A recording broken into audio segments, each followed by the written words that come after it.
Holy shit, guys. Welcome back to a very special edition of the Mostly Movies podcast with Nick and Christian. He's Nick and I'm Christian, coming to you live from the sweltering Airbnb. I gotta say, I don't know who's running this place, but it's starting to get a little bit run down. I don't know. I hear the landlord at your Airbnb likes to keep it toasty. And maybe charging his tenants for utilities, I've heard. Listen, I got hit with a new charge starting May 1st. Everybody booking has to now pay a certain percentage of the HVAC bill, which I'm not happy about, but it is what it is. So we'll see how that plays out. But anyways, at any rate, if you're going to start paying for it, then you should be cooler where you are. Listen, I said I'm not paying rent, okay? Now you want me to pay for this. This is unfair. I am a guest here, okay? And you know what? I haven't had any linens changed or the room service is no, it's terrible lacking. Here. It's lacking. No TP, no new soap, no anything. It's a whole nother can of worms, which we can get into. But before we get into all that, guys, before my intro was fucking railroaded here, the movie we are mostly discussing today, and one we have been pretty excited for, guys, is the movie Warfare, starring Will Coulter, Joseph Quinn, and probably the coolest name in all of show business, Cosmo Jarvis, ladies and gentlemen. Don't know if you've heard that name. I haven't, but holy shit, am I jealous of it. And I think it is his government name, which is fucking crazy. But before we get into all that, guys, as always, please head over to thescreengods.com for all of Nick's latest movie reviews and our full library of podcast episodes, guys. You can find it all on thescreengods.com. And of course, you can always find us on YouTube, TikTok, Spotify, IG, and X for more clips, reels, and other fun content, guys. Man, I haven't had a movie experience like that. I can't remember the last time I've had a movie experience like that, where the entire theater was silent from start to finish. The tension from start to finish. This was a very unique movie in terms of war movies have been done over and over again. We've seen this movie. You would think you've seen this movie a million times. This is not that kind of movie. I'm going to let Nick get into kind of the details of it, but such a unique movie. All the actors in it did a hell of a fucking job. It was directed by Alex Garland, who most recently did Civil War. And it was also co-directed by one of the Navy SEALs who was actually there, Ray Mendoza. So pretty fucking cool. Nick, I'll give you the lead on kind of your thoughts, but I couldn't feel my legs. I couldn't feel my legs for pretty much the majority of the movie, except when I inevitably had to take my second piss, because it's not just one with me. I'm surprised your handle for today's show wasn't like Johnny Legless or something like that. Dude, I had nothing for it. It was way too serious. I had nothing for it, All right, well, I'm actually very interested to get Christian's take on this. We always do, just so for new listeners, we don't talk about this really. We see the movie and whenever possible, we instant react an hour or so later after we get back to our Airbnbs and we grab a bite to eat or whatever. And in rare circumstances, we'll wait 24 hours, just if time dictates that we need to do that. But so we don't pre-sync before the show. No pre-syncing. So I don't know what his overall thoughts are going to be. I'm excited to hear. First, I'll say, it's a war movie, so we don't need to get too much into plots. Hopefully, you've seen the trailer. If you see the trailer, it's not going to really tell you anything about the plot because it's a war movie, and it's that's kind of the point of it is it's a true story. So first things first is, as Christian alluded to, Ray Mendoza is I guess we'll call him the center point of the movie and the story. He co-wrote the story and co-directed. I don't know who he knew in the Hollywood industry, but he was able to grab some serious attention with this and some heavy hitters, which we'll get into. I could tell you he worked on Alex Garland's last movie, Civil War, as just like a consultant. Right. Okay. That's where they linked up. And then he was like, oh, I have this. I have all these other stories. And Alex Garland dug into that. And that's how they linked up for this. Oh, good. Interesting. The great backstory there. So my takeaways from this movie. So there's there's a few things that I want to call out about this movie that make it, and I'm sure Christian will add color to this. First, I want to say there are some major outlets on social media and out in the movie sphere that are calling this the best movie of the best war movie of the 21st century. I'm going to say right now, I don't agree with that. For me personally, that doesn't mean the movie isn't great or good, but I'll get into my takes on it. I don't think it's that level of a movie. I think it might be being heralded that way just because the accuracy is what people are pointing to, from what I've read of, they're calling it maybe the most real war movie. And I mean, maybe that's true, maybe it isn't. But one of the things that they did with this movie that you need to prepare for that is interesting, they say right at the beginning, if you're paying attention, and don't be looking at your phone at the very beginning of this, because they put a couple of scenes with text at the top of it, which one of them may tell you nothing, but I missed it, so I don't know what it really said.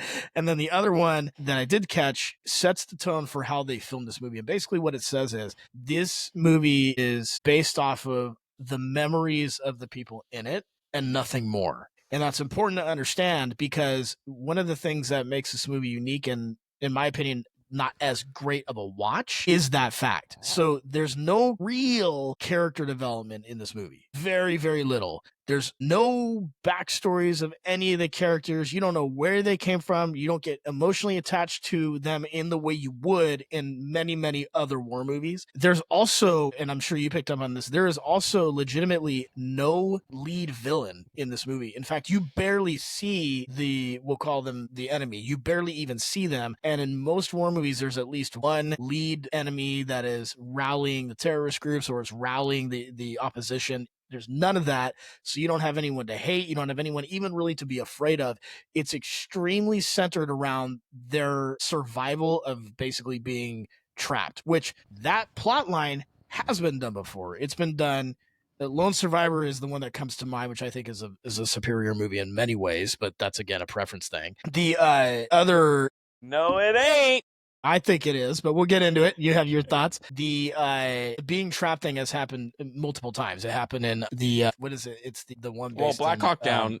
Black Hawk Down. It happens. That's one of the one. primary one that kicked a lot of it off. And then there's the one that was about with the whole Hillary Clinton debacle and all that. Benghazi. Yeah, Benghazi. Yeah, that one was the same. So this is not new territory. Right. Man, it's almost like the American government gets into shit they shouldn't. Right. So I just wanted to prepare people for that. You're not going to get attached in the way that you would normally do that. Now, that doesn't mean there's no attachment at all. It's just different. And then the other thing that really, and you know how I am, and if you follow any of my reviews or listen to anything I've done before, I am huge on music in movies. It's very, very quiet in this movie, which there's reasons for it, but I think it kind of leaves it empty in a lot of ways. And music is a huge part of connecting to a film. And again, this is about, I'm breaking this down as an entertainment factor. It's not that the story's bad or anything like that necessarily. I'm sure you'll get into all of that. But from a movie standpoint, and maybe this is why you're shaking your head about, maybe my view on Lone Survivor, I just found it to be a much better watch. From music to I thought the action scenes were fine. There's a head villain in that one. There's suspense. There's everything in it, and the soundtrack was really good in that movie too. And so that's where I'm coming from there.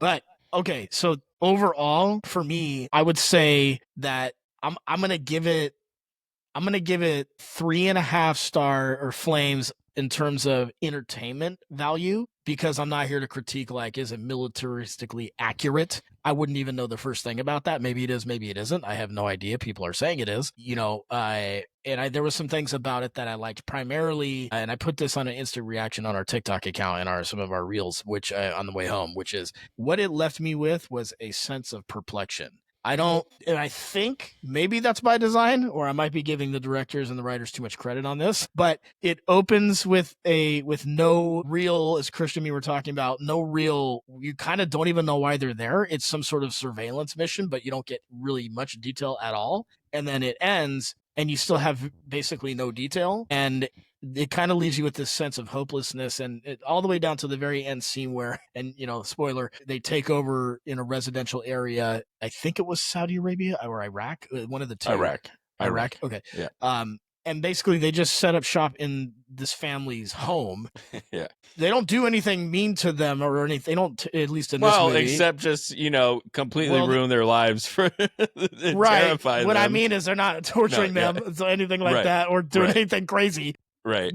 But they do basically hold them hostage in their own bedroom while they're doing the surveillance. And you have no sense of time on this mission. It could have been 2 hours or it could have been 45 minutes. I have no idea. The original mission, right, when they get in and take the house over, or it could have been 6 hours. I have no idea. But all the way at the end scene, the sense of hopelessness is they've, you know, they escape or leave the place where they're pinned down, and the homeowners come out into their room and they're looking to see if the American soldiers are gone. And it was like they were never there, with the exception of the fact that their house is blown to smithereens. But they're just like, they don't know why they were there. They don't know why we were in their home. Nothing. You don't know. They don't know anything. And that, I think, is really the takeaway here. Yeah, and man, so many things so many. I hope I can get to all of my points. We'll spend most of the time on this movie today. So go ahead. But yeah, that shot at the end of the dad coming out and just being like, and not only just the dad coming out, but then all the, I guess rebel fighters, you would call them, all coming out into the street and just being like, all right, I guess, from their homes or just these backyards of these homes. Yeah. And just being like, well, I guess it's over for now. Right. It was pretty fucking crazy. Yeah. So this movie is exactly what Nick is saying. If you're coming to it for a story or characters, it's not that movie. It is almost a documentary in a way of just like, we're just going to show you how horrific war is, or just this specific iteration of what these people went through. There is really no character backstory at all to it. And yeah, it's completely unique in that way, and that's why I think I loved it. And also because the audio whoever's doing the audio in this movie fucking nailed it. Every action scene was so incredibly intense. You really didn't know. I would say the second half of it was obviously the weaker part of it, for sure. But the first 45 minutes, I was on the edge of my seat. But just the audio and just the action scenes were so well done. Yeah, I don't know. I thought it was not what any of us, I thought, expected, but I thought it was incredible in its own ways. And the most intense movie I've seen. Literally, the theater was silent the entire time, for excluding a couple of events. But other than that, the entire theater was silent. And yeah, I don't know. I was blown away by it. But there's two real quick on the silent thing, and I promise I'll let you talk again. I think it was the way they filmed. It reminded me of, and I mentioned this on a couple episodes ago, of the way the movie A Quiet Place opens. The way they film it, again, there's no music at all in the opening scene. They don't even, so the way they filmed it is realistic, as you said. It's like a documentary almost. It's like you're in it. It's almost like someone's filming it with a body cam almost, and you're just seeing. There's not talking. They're just what soldiers would probably be doing in that situation. And so the quietness of them being quiet because they're surveilling is felt within the theater, because you're waiting for something. And that, like you said, they did a great job of building suspense, like especially if you've seen any war movies at all, because it's coming, but they drag it out like for a while. So you kind of like every 19 minutes, you're like, okay, this has got to be it. And then it's not. And this has got to be it. And then it's not. You're like, shit, when's it going to happen? This was legit. And to speak to your point about it being, there was I only counted one instance of one of the Navy SEALs shooting one of the insurgents, or whatever I guess you would call them. That was it.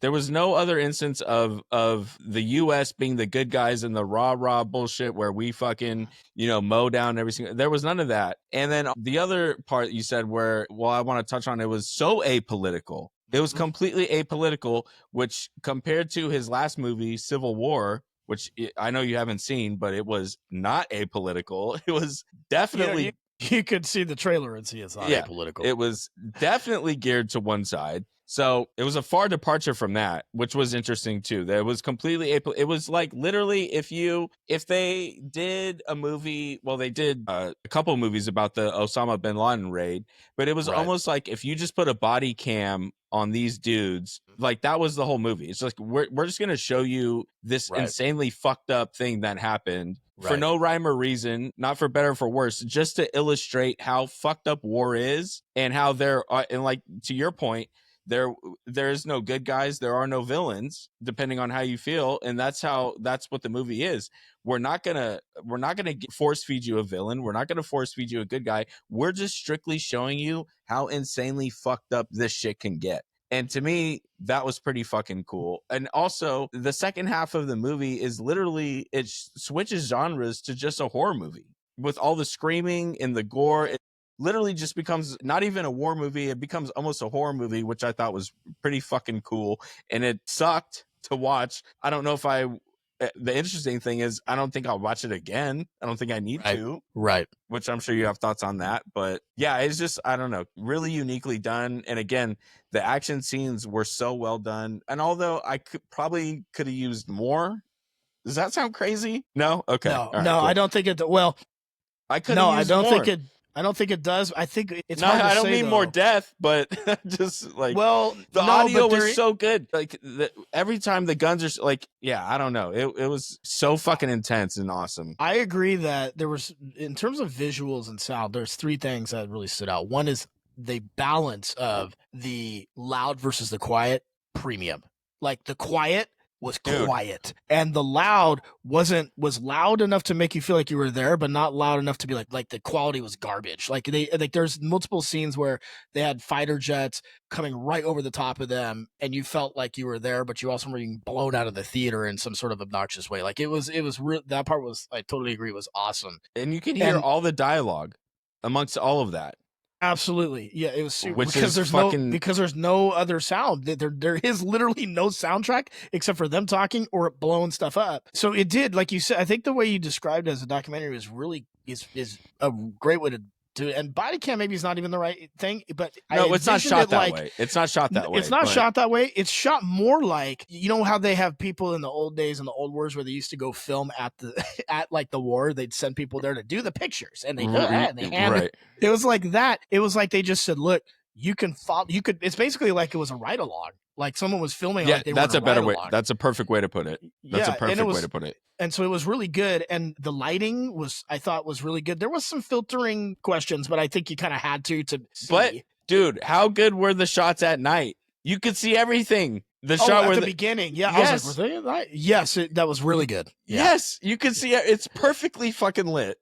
You can see everything. Yeah, they were like, this is what it looks like in the desert. You can see stuff. Fucking perfect. Perfect. And all the shots of when they were doing the show of force, which I guess a new thing I learned was a term me too. where just, I guess, fighter jet just dips down real low to like stir up shit. Those shots were fucking awesome. Yeah, it was such a strange movie, dude. I don't think I would watch it again. I don't think I need to, but the first watch is fucking incredible. And if you could see it in theaters, I would see it in theaters. It's a lot of just men screaming in agony. Yeah. Yeah. Yeah. You were talking earlier, you said something about, you were like, I'm sure I have. You said you're sure I had thoughts on it, and now I forgot what it was. Oh yeah, fuck. But that's okay. We'll come back to it if you can remember. One thing that I do think is interesting, and this is what made it a little weird. And our daughter watched it with us, and she's 27, and so she has pre-knowledge of a lot of these actors in this movie. A lot of these actors are up and comers, right? They're really hot right now, but they're not household names. So there's a couple that, like, we're not talking about like A-listers, right? Like if you watch Netflix movies and shows and stuff, you're gonna know who some of these people are, like Joseph Quinn, who was in Gladiator. He was one of the emperors there. I think he's from Stranger Things. You've got, dude, can I interject real quick? I wish his role, he was so good at the beginning, and I hate what his role was. Can I say that? Well, because I thought he would have been so much better served as, I don't know. You got to see the movie, but his role just got reduced to injured guy when in the first half he was this badass Navy SEAL. You thought he was going to be the dude that was going to fuck shit up, and then instantly gets taken out. And I just thought that fucking sucked for him because I thought he was acting his ass off in the beginning, and yeah. Yeah, well, this is kind of the point, and this is, I think, a little bit of what makes it for me a little. Like I said, there's a feeling of emptiness with the whole story. If the whole thing was hollow, it's supposed to be hollow. It's supposed to be hollow, and I think, but I don't know if what our daughter said is she was like, it's so crazy that they put all these very recognizable faces in this movie, like Will Poulter, for example. He's a very recognizable face, and you've got, and I guess there's a bunch of these names that like you and I don't necessarily know. Like Noah Centineo is someone he's someone that younger people know. And then did you know James Gandolfini's son is in this movie? I saw that. Who was the medic who Right. Well, he wasn't the medic. He was medic. Oh no, he was Mac. Yeah, Lieutenant Mac. Yeah. But hilariously, and I wonder if this part's true. He was trying to give morphine to his injured to Elliot. To Elliot, whose legs are like pretty much blown off, and he flips the needle upside down and sticks himself with morphine, which was there was instances of the comedic relief I thought was really well done too. There was and it was moments, minimal. There wasn't very a lot, minimal, but those moments. And I hope that moment's true because that's fucking hilarious. If you really that's my point. I think it has to be. The way they title carded this is that everything in this is memories from these guys. So I really believe fucked up on morphine. Yeah. Well, so I think that's true. Anyway, so yeah, my main point with this is you have these really big, like up and like all these rising actors, and a lot of them people who are younger know. And our daughter was like, it seemed like a waste of money. Was kind of like how she was phrasing it. She was like, why would you pay these people who are these names? Now, obviously, the answer is to get people to go see it. That's the answer. And also, Will Poulter's not making that much money. They're not making that much money. Well, that's what I said. But I guess the point is their roles are so individually limited. All of them, even Will Poulter's role, like because there's so many faces, right? You got to go from all these different guys to all these different situations. So there's not a lot of opportunity. I mean, honestly, even though, like you said, Joseph Quinn's role was reduced to the injury, he had probably the most challenging role of anyone because he's screaming the whole time. But yeah, and I agree because even Will Poulter's role, he wasn't a significant role in what which I was kind of disappointed in. Yeah. So yeah, and I just looked it up. The budget was only $13 million. Right. So none of these are they're just not A-listers. Now, if you tell but I mean, Will Poulter, but he's going to be more of the character actor guy, right? He's not going to be. Well, and I guess that's my point. Is I went into this kind of hoping they're all great, and right. Joseph Quinn is great. They're all fucking awesome. Yeah, but they're all good. But yeah, they didn't. You also have Austin Butler in that. You have Chalamet. You have all these in that names. Group. Yeah, I was like, you're not in this movie. No. But just in that group of just these up and coming. Right. Yeah. So anyway, and then I guess Charles Melton is another name that some people recognize too. And I guess Cosmo Jarvis. Cosmo Jarvis, which his full name was awesome. Even crazier. Awesome. What is the full name? His full name is Harrison Cosmo Krikorian Jarvis. Not Cosmo. Not Kramer. They couldn't throw Kramer in there. No. Wow. And I love his nationality. He's American British, which is hilarious. He was born in Ridgewood, New Jersey. So all right. Well, now I hate him. He's a fucking red coat. Now, Cosmo Jarvis. I'm going to name my next cat Cosmo Jarvis for sure. Cosmo Jarvis. That's fucking, and he was awesome. But yeah. So yeah, I mean, it was well acted, but no one's really, taking the lead or anything like that, which I think that was a little bit where, and again, I'm not disappointed in like their performance or even the overall movie at all, but there were hopes that I had. Like I was kind of like, oh, maybe this is his moment. He can kind of stand out. No, that's not that kind of role. Will Poulter is who I was talking about there. So anyway, there's a lot of people, there's a lot of faces, and they all do a great job. Now you said you think this is a better movie than Lone Survivor. Is it just because of the neutrality of it? I can't even say it's because I can't stand. I have so many gripes about Lone Survivor, and it's a great movie. And this is just personal bias. I'm gonna admit it, and I'll tell you why. Because in Lone Survivor, it pisses me off so much. Even though it's a true story, it pisses me off so much that they They had that guy held hostage, And they let him go. and they let him go, and it was supposed to be he's doing the right thing. You know, they didn't want to kill him, which they didn't have to kill him, by the way. That's the thing that really pisses me off. They didn't have to kill him. They could have just took him with them, but no, apparently not. So they let him go, and then they just proceed to slowly walk down this hill in Afghanistan with no pep in their step, no sense of urgency. It reminds me of the fucking Sacramento Kings at the end of every season. No sense of goddamn urgency.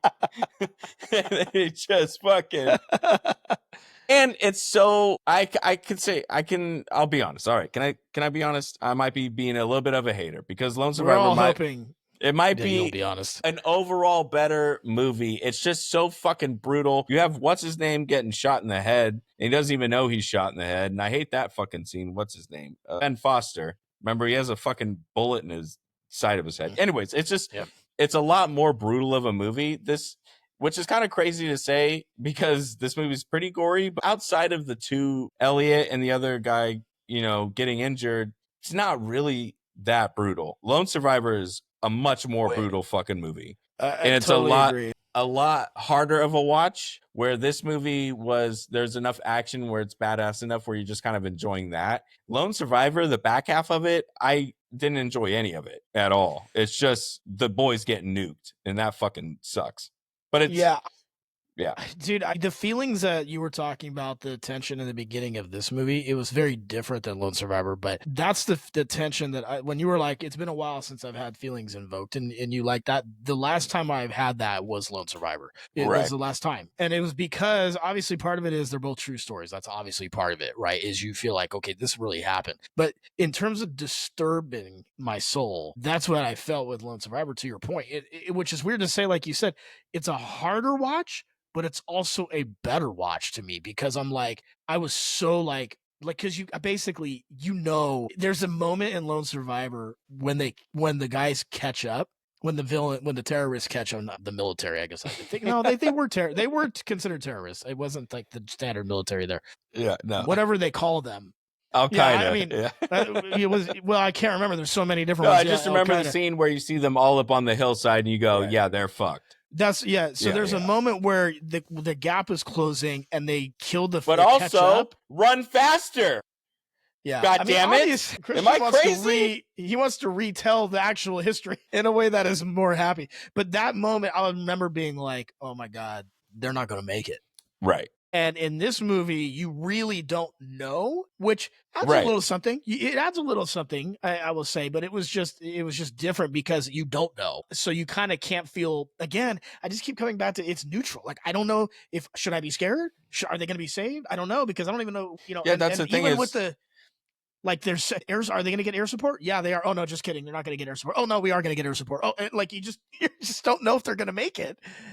No, and that's the thing. They were going to make it, obviously. Yeah, but they were also like, we don't really care if you care. You know what I mean? Like, they're like, we don't really care. Like, and the actors you did care about, they did such a good job in the small amount of screen time that they had to make you care about them, that you did care about them, which for me, I'll ask you this, but for me, the only guy I really cared about was the sniper in the beginning. Elliot. Who got it? Yeah, Elliot. That's actually who they wrote the movie for. Right. And that's really, okay, well, they did their job because that was the only guy I really had any real emotional attachment to, other than, that's kind of it, dude. Everyone else, I could have took her left. Well, so my but other in daughter... Lone Survivor, I wanted everybody to win. And it made me sad when they didn't, which is kind of my fault because the movie is titled Lone Survivor, and I thought maybe it'll be different. So funny. Our other daughter in Ohio just texted me and said, "We just saw Warfare. Did you just see it?" And I'm like, "Yeah, we're actually doing a show about it right now." Her husband is in the National Guard, so obviously it's not the same, but he'll have different perspective on it, I'm sure, as a military guy. Anyway, yeah, man, overall, definitely a good watch. I give it 3.5 stars just because entertainment wise, it's not that kind of movie. So you got to go into it. But it's gripping differently. It's gripping. But if you are someone who gets bored, it takes 45 minutes for anything to happen. It's a while. But so, do you not think the tension? I thought the tension was good enough. I was hooked Yeah. The first 45 minutes I was in. I wasn't bored, I don't think. I there was a moment. I mean, again, this is preference, by the way. That's why we do this, right? Like we don't talk about this and Yeah. align our feelings. Also, I had to There piss. was a moment where I was getting a little annoyed. Okay, I'm like, really? let's get, yeah. I was like, because they were building the suspense, but at some point it was almost a tease. I'm like, The death? Yeah. well, yeah. I was just like, okay, like I get that you guys are building the tension, but at some point you gotta pop the lid on this thing, dude. Let's go. Because also with a war movie, and I did You not gotta do pop the lid on this war thing. well, because I didn't do preliminary research to know if this was 2 hours or 3 hours. And part of me started getting worried. I'm like, holy crap, we're going to be in here for 3.5 hours because there's 45 minutes to see any action at all.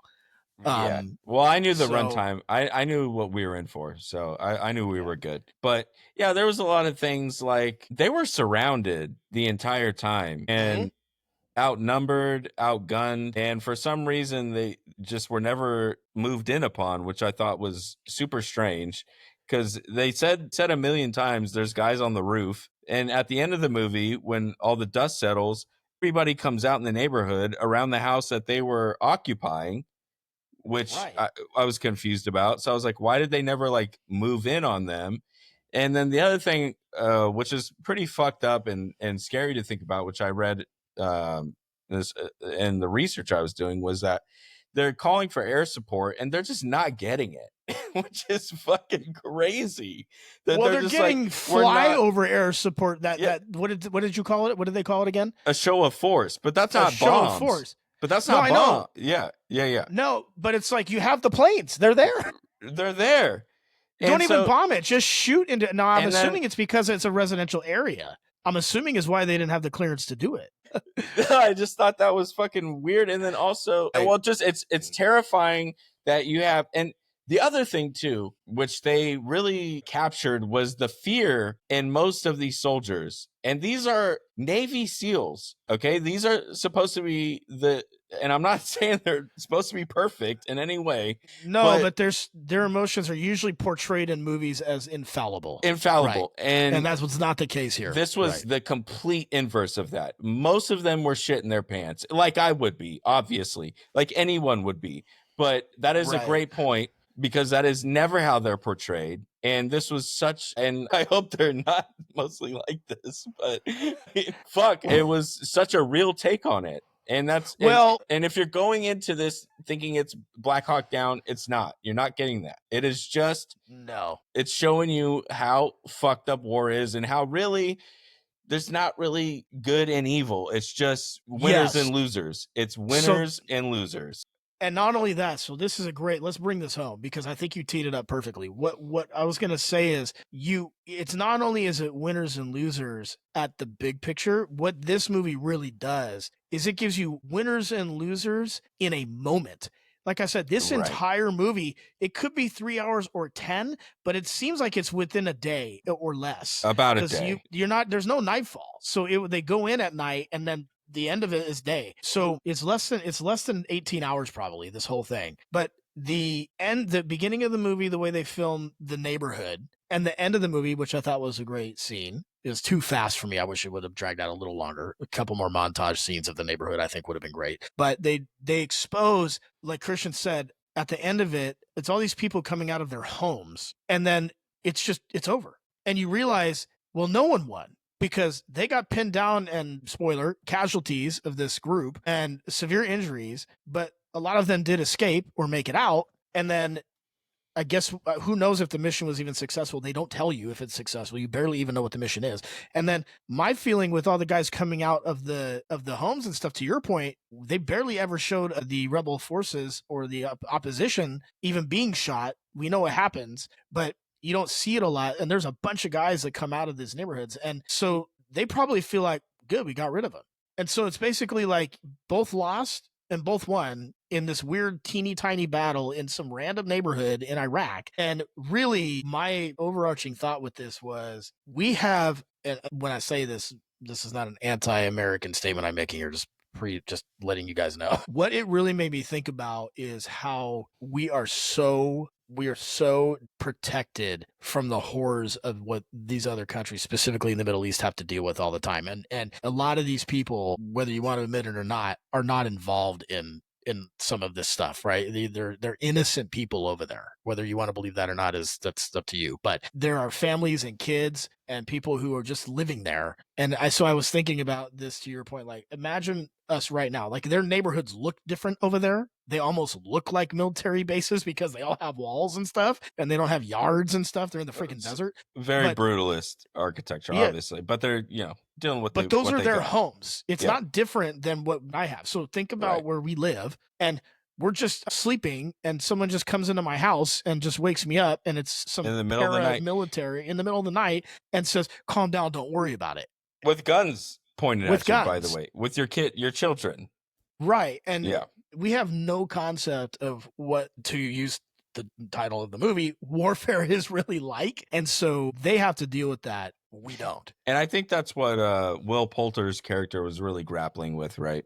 And why he kind of had to stand down, because I think that I don't know. Yeah, they never say. Is that what you took away from it? I kind of did, because I think he kind of looked at that situation, and I think it just in his brain he just goes, I don't know what the fuck. And I think this is very true for a lot of the military men and women who fought in the Iraq and Afghanistan war, who come back to, and you go, what was I doing? Do I even Right. know? Does anybody know? Does anybody get any resolution? Does anybody get anything? It's like, that's an incredibly, incredibly hard thing to grapple with. And especially in the moment where he gives the other guy a point. He goes, I can't do it. And I don't It's like, know. yeah, I messed up. And I'm not sure. Yeah. But I'm not sure if it was the family or maybe just the overall realization of seeing his friend's legs blown off and all that. I don't know. But Yeah.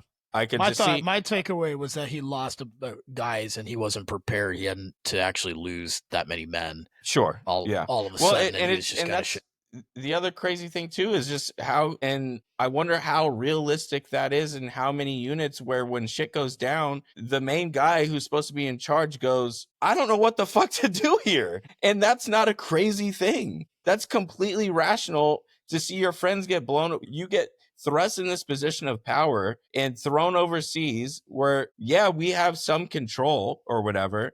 And then when shit goes south, you don't know. Nobody knows until you're in that position. And he just goes, I can't fucking do this. I can't do it. because those, and actually that's a good point, because when you watch the movie, you're going to see really what happens is Will Poulter's character, he's the lead of this unit. He knows what to do. Everything he's doing at the beginning of this movie, he's like, yep, do this. You're going to do this. He was very confident. And then what happened is shit went off the rails. You can't plan for everything. And it was, to your point, in that moment, the only people who know how to pivot and know how to react to that are people who have been there and done it. And the amount of people that that go back and do it, first of all, I think you got to be to even go back and do it more than once. It becomes a part of you. Right. And you have to be a very special, almost crazy kind of person to go, you know what, I'm going to go back and do it again because either I just it's calling or whatever. Okay, hold on. I want to make this point before I forget it, because that makes my point for me. So you have the cold reality of these guys who they shit their pants like anybody would, and then you have the juxtaposition of that one soldier who from the other unit comes screaming, running in, who's hyped the fuck up, who could not be more happy to be there shooting and killing innocent people. And he's coming in there, he's tapping on their fucking injured legs. He's trying to hype. He says to the one guy whose fucking leg is fucked, he's like, it's a paper cut or whatever. He's so hyped the fuck up. So you also have, I'm so glad you brought that up because I was going to forget it. You also have that version of people who are fucking crazy, who are like, this is awesome. Like, dude, it was like a national championship NFL Sunday for him. It was and I have adrenaline. He's a true adrenaline junkie, right? Those exist. They exist in well, and maybe that is what it was. It was just adrenaline, but it's just like you also have that person who's just like, this is fucking sick, dude. Like, and maybe it's his coping mechanism to do the thing that you have to do, right? That's the approach. Maybe he's just crazy. Like, you don't know. No, dude, he was treating it like a sports book in Vegas. Like he was. Yeah, he was coming in. He was like, "Come on, you're a frog man," Yeah, which I dude. guess this And is then- a Navy SEALs, right? You're a frog man. That's a paper cut. Like, get Yeah. up, right? And he's like, yeah, "Don't no, you're touch right. my It was fucking crazy. leg." Yeah. And the other guy, the main guy, the writer of the movie, Raymond Mendoza's like, "You're not helping," But maybe The fact but you who even knows? have, I mean, they first, even had to say, but again, it's who knows. But the fact that it he might work for some people, though. Who knows? Yeah, It I just don't- depends on who you're dealing with. it's just a But I think that's crazy. the point of this whole movie. Yeah, it's It just to gives show you you right. It how gives you fucked all up these it is. perspectives. It reminds me Yeah. of what was the Jeremy Renner one where he was the bomb diffuser? I forget the name of it, but it The won. bomb, Jeremy Renner. Yeah, it was the same thing. Why don't I remember his movie? Was it a war movie? Yeah, it was same thing. Iraq, Afghanistan look. war. I'll look it up. But kind of that same. Well, that movie didn't have much action at all, but kind of just that same. You come away from it feeling like you just go, yeah, war sucks. Oh, The Hurt Locker. I The never Hurt saw Locker. that. Yeah, the Hurt Locker. But yeah, you just come away from it and you go, yeah, nobody wins from this except people who are, in the Right. defense industry and in the war machine. That's it. Well, Everybody else, that's it. everybody else suffers. Innocent people, like you pointed out, have nothing to do with this. People just come in the middle of the night, take over your home, point guns in your kid's face. You don't know who to root for, and you just go. I hope you come away from it and go, we should just avoid this at all costs in any way possible. It is by far. It is not a surprise why it's such a divisive issue, because there are just things that we don't know and will never know. There are things that are top secret, the triple classified, or what's that from Rush Hour? That's a G-14 classified, right? That's good. That's good.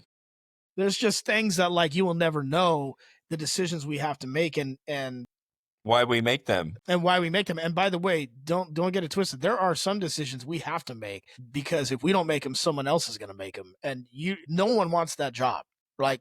Because number one, none of these decisions are made by one person. It's usually a group, and everyone's trying to do their best, but you just don't know because you're trying to get ahead of things and you're guessing. We don't want to get too political here, but the divisiveness of what to do with refugees, this is all part of the discussion, right? Because we're talking about it. Because my first thought, like what you said about these innocent people, it's not only that they're innocent there, it's just happening to them. A lot of them can't get out. No, so and it's if you could get out, where do you go? And if you have to have people that bring you in, so it becomes a very circular problem. And I just think if you're the father of that family, what the fuck, where do you go from there? That's what I'm saying. How do you even begin if you have toddler age children or even a little bit older than, it doesn't matter what age, honestly, but how the fuck do you begin to explain to them, or how to rebuild any of that? It's all so fucked up. And this movie, I think, captures that fucking perfectly. You're going to be uncomfortable. It's not a fun watch. The action's great, but it's just the harsh reality of the world, and it sucks. Nah, but you said it really good at the top where you said it's apolitical. Yeah. And it's very unique. Which makes it great. That's what makes it great. Yeah. I think, because if it definitely makes it, it makes it unique and different. I'll say that. Yeah, because they could have easily went the route of white man bad, and but they didn't, and I respect it for that. And it just gives you a completely subjective observation of the entire thing, with some pretty cool objective view of the whole thing, and some pretty cool fucking action scenes along the way, and some great fucking audio. So if you can see it in theaters, see it. It's fucking. I thought it was cool. Yeah, go do it, guys. I mean, you should, again, see them all. See all these movies. All right, so what stinks this week for you? Well, I feel like there's a lot of things that happened this week that you could jump into. Do we want to talk about Katy Perry in space? Katy Perry in space is not even the worst thing that happened this week. No, and I know that because even other popular celebrities are calling out how fucking ridiculous it was to just spend $1 billion to send people up to space for no fucking reason at all. But hey, you know what? That's feminism. No, I'm just kidding. No, what stinks this week for me is I've had a pair of shorts now. I bought a pair of shorts. And guys, go ahead. If you think every week it's what's going to stink for me is some life-changing thing, it's not. It's going to be no, spoiler, it rarely is. It's The gonna amount of be things that we've covered that are less than even remotely important is high. well, they're Go ahead. important. They're important to me and they're important to society. So I bought a pair of shorts from a well-known retailer. I'll say that. I won't even name them. I won't even do that. And this was God, man, it's got to be end of like summer season last year because they're shorts. And I got them on sale. So yeah, I'd say like end of summer season last year. Anyways, I bought them and the security tag was left on them, Okay. which happens, Sure does. but it's one of the ink ones. I haven't seen one of those since the 90s. Yeah. So, well, and because I bought these shorts at the end of summer season and the security tag was still on them, I thought this is not a problem I have to deal with right now or for the next calendar year. Okay. And now that it's becoming short season, I had these pair of shorts and I thought to myself, well, I should go get this taken care of. No problem. So I took these shorts a pretty reasonable distance to this retailer and Sorry, I'm already lost. You bought them, yeah, somehow got out of the building without the security tag being removed, yeah, that's correct. kept them for 11 months, Right. and you decided, I'm going to go back and see if they can take care of this for me? Right. That's Got correct. it. Okay, so Yeah. making sure I'm tracking. With the tag still on it, by the way. Right. The Sure, original yeah. tag still on it, by Okay. the way. So I thought this would be no big deal. And I walk up to the register and I go, hi. And before I can say anything, she goes, you have a phone number with us. And I go, well, that's not going to matter here. And I go, I do, but I bought these several months ago. Always a good way to lead. Yeah, several months ago. And I realized the security tag was still on them. So I was just hoping you could remove it for me. And unfortunately for me, her 20, probably 3-year-old manager was there folding clothes as one does. And he caught wind of this and she looked to him. And as soon as that happens, you go, this is probably You're not calling the shots here. and it's probably just not going to go the way that I had previously thought it would go, which would just be take the fucking magnet that you have and take this off the goddamn shorts and let me be on my goddamn way with my day. But no, she gives him the look and he goes, well, we got to get your phone number to see. Well, no, they asked me if I have the receipt. I don't. Spoiler alert. I don't have that. So you just look like a man who probably stole shorts and then walked up to them, and you're trying to, like, the simplest con of all time. These are last season. These are not even in this catalog. These are 2024. They're like, where Spring. did he get these? On what rack? He found these in the back corner.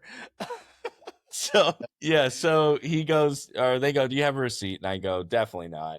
No, I knew it. So in my brain, I just go, I'm just preparing for defeat, and what I'm gonna say next. And so he goes, we have a phone number with us, and I go, sure. Because maybe I put it in. I don't fucking know. And so I give him the phone number, and of course that comes up. They go, we have no record of this. Zeros. And I just go and listen, I'm growing. Okay. I think from the time we started this podcast, I have shown growth and I think I have worked towards that growth. And I think I continue to put in daily work toward that growth. So he goes, there's nothing we can do. And I go, okay. And I picked up my shorts with no bag. By the way, I had no bag. I walked in there with them. You are ridiculous. You are absolutely ridiculous. I walked in there with no bag. Just my God, loose shorts, and I just heavy sighed as hard as I could, and I walked away. So I think that's a win for me. And then I, for a split second, was so angry because in my brain, what it really was happening was me envisioning choking them both out and using that magnet to suck out their brains through their noses. But instead, I hard sighed and walked away. But so for a split second, I was so angry, I thought about going over to Hollister and being like, can you take this fucking magnet off for me? But then I just realized they would just be like, oh, he just stole this from across the street. So then I realized nobody would help me at all. And that was it. Question. Yeah.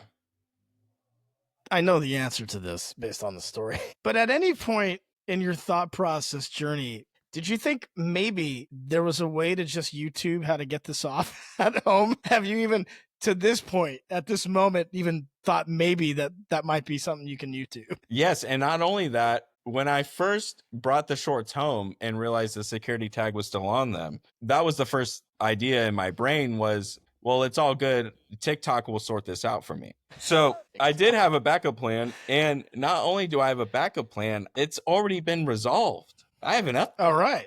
Give us an update. So you take 2 forks and you slide them in, Jerry. Slide it into the sensor separately and you break it off. And I came away pretty much unscathed. A small ink blot on the inside of the shorts. What's that red dot? Yeah, but you should have seen it. It was incredible. I brought these shorts home and I told my the people I stay with, my roommates and the Airbnb owners about my predicament. And it was a 4-man team. I mean, we had pliers, a saw, a hacksaw. No wonder they're charging you for the AC. It was crazy. It was a 4-man team. They were all very concerned, which was all very sweet. And that'll make up for the lack of the AC or my portion that I have to now pay for it. Man, think it's fine, but I love these stories from you. They're Cosmo Kramer stories. They just and this is what I'll end with. Another story, because I went to the mall last week as well to get an A's hat because I work at an A's bar, and I thought, you know what, why not? Why not get an A's hat and, try and blend in a little bit? Sure, or even though you're a Giants fan. I am a Giants fan, but they play in Sacramento. Why can't I root for them? The A's fans aren't rooting for them. Someone has to root for them. Anyways, so I went to the mall and I had to pee bad. Real bad. And so I went to the bathroom and both lines at the mall were out the door. Completely out, both lines completely out the door. And I think I've documented on this program that I don't do well in these situations at all. And so I thought about bailing and going to like Cheesecake Factory. So I literally thought about walking out of the mall, getting back into my car and driving down the parking lot because I was like, this isn't going to happen. But I was like determined. I was like, you just fucking get in there and fucking do it. So I stand in line, I wait my turn, and I get to the urinal, and you're crazy. It's not happening. But you know what I do? I go, I'm not leaving. I'm going to fucking stand here until it fucking happens. I don't care who's behind me. I don't care that there's 25 people behind me like it's the fucking Niner game. I don't care. I'm going to stand and do it. So I waited about another 3 minutes, and it doesn't fucking happen. Sorry, you got stage fright? Is that what we're saying here?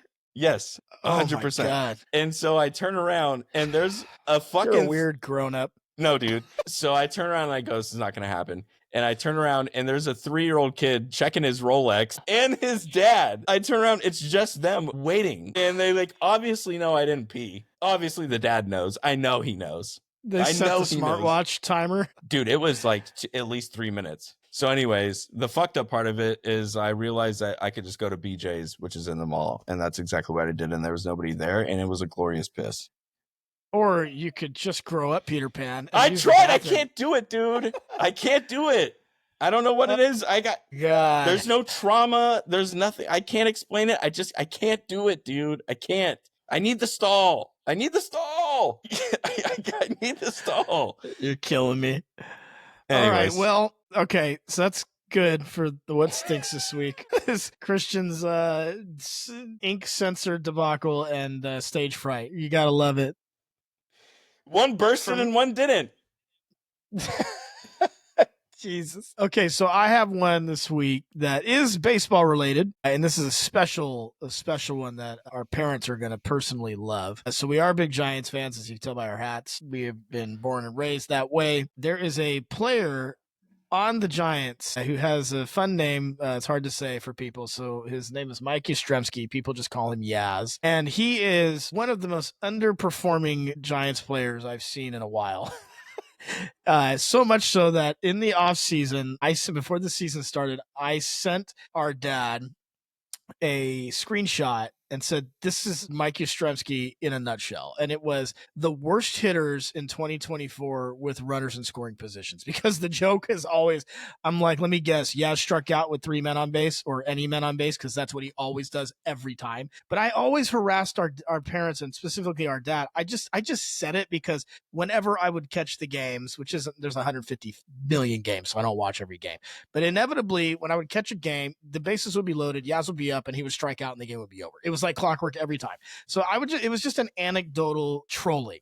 But I never actually fact checked it. So before the season started, I fact checked it, and I just put in this is what I Googled: worst hitters with runners in scoring positions in 2024 last season. I just Googled it because I knew in here that he was going to show up on this list because he stinks. And sure enough, he shows up on that list. So I screenshot that, sent it to Dad before this season started, which, if you follow baseball, you know we're about 3 weeks into this thing now. He's just terrible. So cut to 3.5 weeks later, this player, Mike Yastrzemski, is having a career season.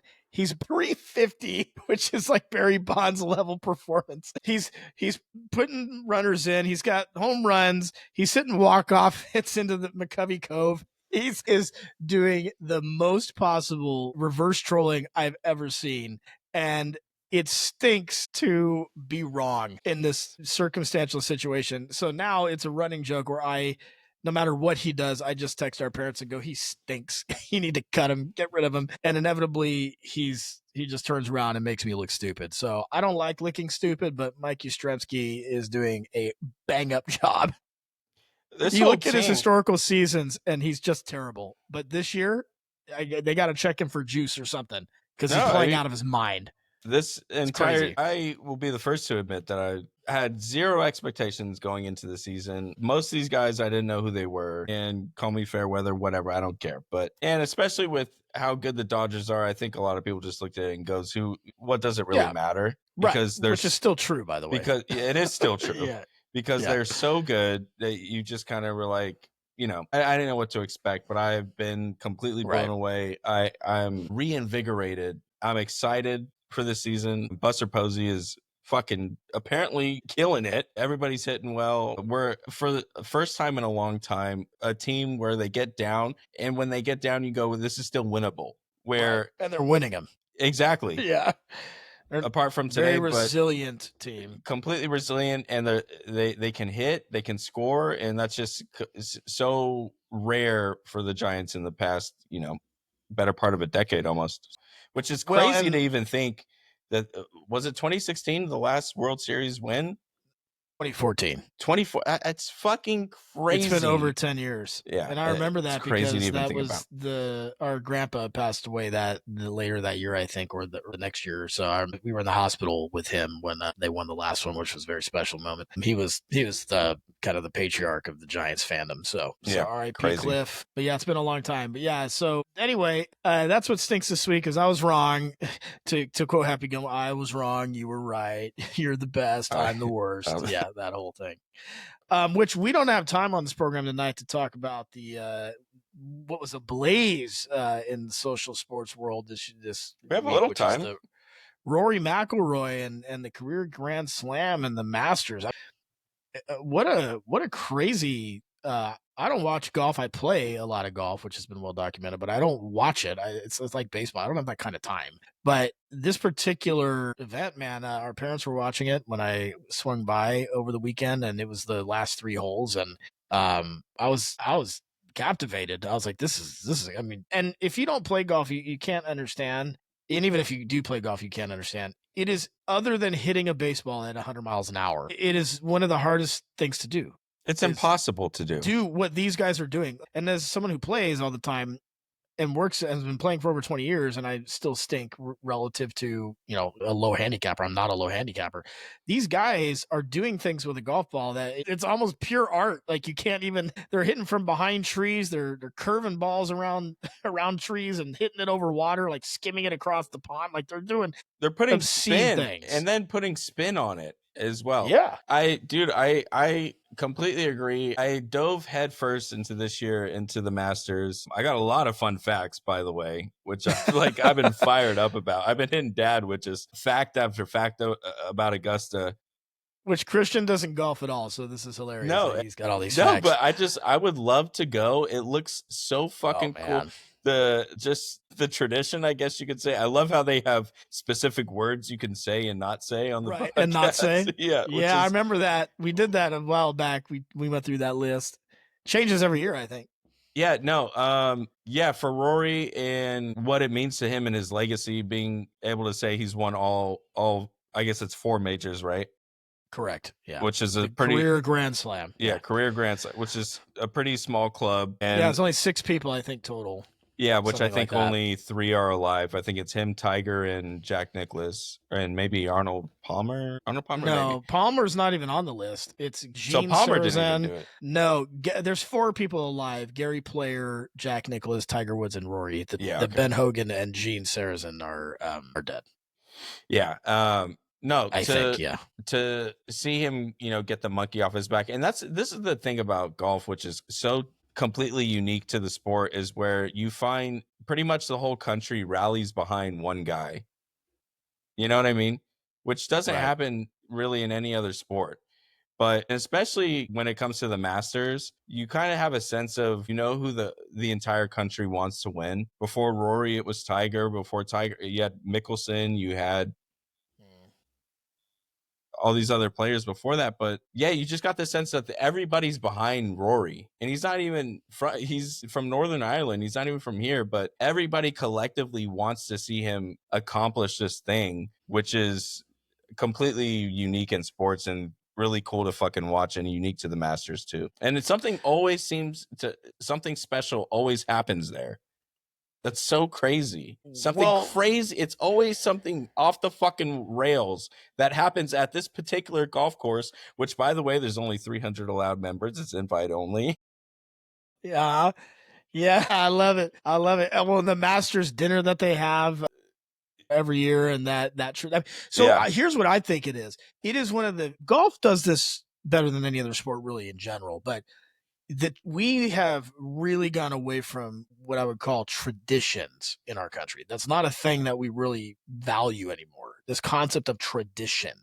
But the Masters is all about tradition. The whole, well, we're going to have a dinner and only the exclusive champions get the last player from the last year gets to pick the dinner the next year. And the last winner puts the jacket on the next person. And, you can't have cell phones out. That's what doesn't stink this week is the way Masters handles that. Like, you can't have your phones out, and you have to be in the moment, and you have to watch it, and what that does to things. And like you said, the list of things you can say and not say, and the prices. That's awesome. To buy a hot dog, it's $1.50 or something. It's been that way for 50 years or whatever it is.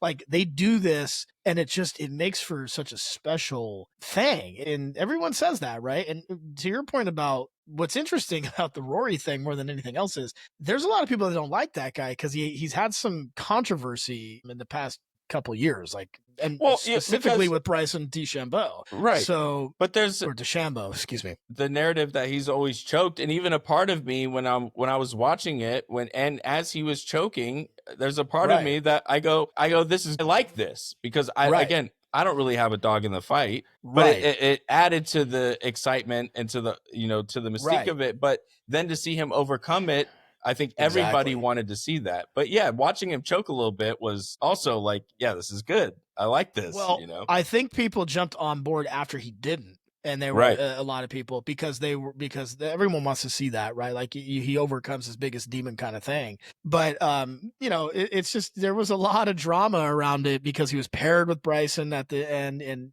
almost choked it out and all this stuff. So yeah, it was interesting. And, for a sport that is so high class, and it's elitist, I mean, it's completely elitist. Yeah. It's an elitist sport. Dude, you can't. I was talking to a guy because the only way to get tickets is through a lottery system. And one guy had waited 7 years just to get tickets to this thing. You can't, you can't just go. It's crazy. No, because I mean, the demand is so high and they keep it as so exclusive, which is, again, that adds to it, right? But it is so special that I was, my thought on it when I was watching it all was like there's such a rare thing these days, right? It's so rare. Like, just even the word rare is a thing. And I'll give you an example of what I mean. Like, people used to buy paintings, art, because it was unique, right? And someone put hours and hours and sometimes months and even in some cases years to put together a piece of art. And it was everything they had they put into this. And so someone bought that because it was one of a kind and it was unique. You could not get it anywhere else, right? People still do that, but it's no one you and I know. It's like super, super wealthy people would have to be like the only people that would do that because they're the only people that can afford it, right? But I always think about that like this very exclusive club of, yeah, I'm one of 6 people that's ever done this. I'm one of 300 people that can even go to this club. And so that feeling is something that like most people will, I mean, most people, 99.99999% of the human race will never feel what that's like. So, you know, I'm living vicariously through these guys because it's like, that's an incredible, it's almost like getting the chance to go into space. Because guess what? 99.99999% of people will never get that, which I will say this about that whole thing and then we can wrap up. I'm not mad at it. If someone comes to me, celebrity or not, and says, you want a chance to go into space and do what less than a fraction of humans have ever been able to do, what am I going to say? No. No, but I'm doing it. I'm also not going to treat it as some monumental moment in moving humans forward. We've already done it. No. Let me quickly say this about the Masters. The number one moment I always fucking love is the embrace of the guy who wins it and his family and his wife and kids. There is nothing fucking better than watching that happen. And especially when it's in a situation like Rory's, where he's obviously, this is the thing, you know, that's haunted him his entire career, and he's finally overcome it. And to see him embrace his wife and kids, it's just, who, you can't hate on it. You just feel good. You feel good. You feel and fucking great. Especially him because they got very well documented marital strife. So that just adds to the intrigue, right? Of like, well, how is she going to embrace him? How are they going to feel about that? You know how old he is? I want to say he's like 35, maybe. Is he older than that? No, that's exactly right. I thought he was. Wow. I thought he was 47 years old. Well, he's definitely aged like a president in the last year and a half. Dad and I were watching on Sunday, watching the earlier holes, and I go, man, he's got to be like 50, right? And we looked it up, and he's 35.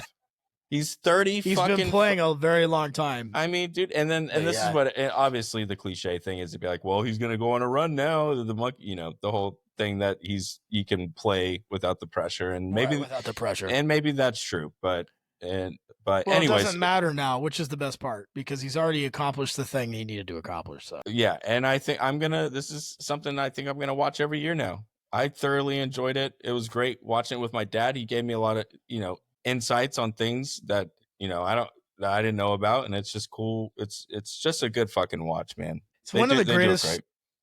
Someday I hope you can get out there and actually play. It is, I think, I want to. I truly one of the best things you can do with your time. I know it's a little activity, but you're outside. You're not on your screen. It's just you. You're not competing with anyone. It's you and yourself. It also make you want to fucking shoot your brains out sometimes. Well, every time. Yeah. that's why we love it. That's why we love it. We're massists, man. You know? No, it's anyway. All right. Well, hey guys, Warfare, go check it out. Leave us some comments. Let us know what you think. Again, I wouldn't go out and say it's the best war movie of this century. I think that's a little ridiculous. Barstool Sports, I'm looking at you. But it is a good movie and definitely worth your time. So 100%. All righty, brothers, was a fun one. Love you. And we'll see you all next week for a banger, I think. If I think it's the one. Sinners. I think it might be. All right. All right. Excited for that. All right, guys. We'll see you then. All right, everybody. All right. Bye.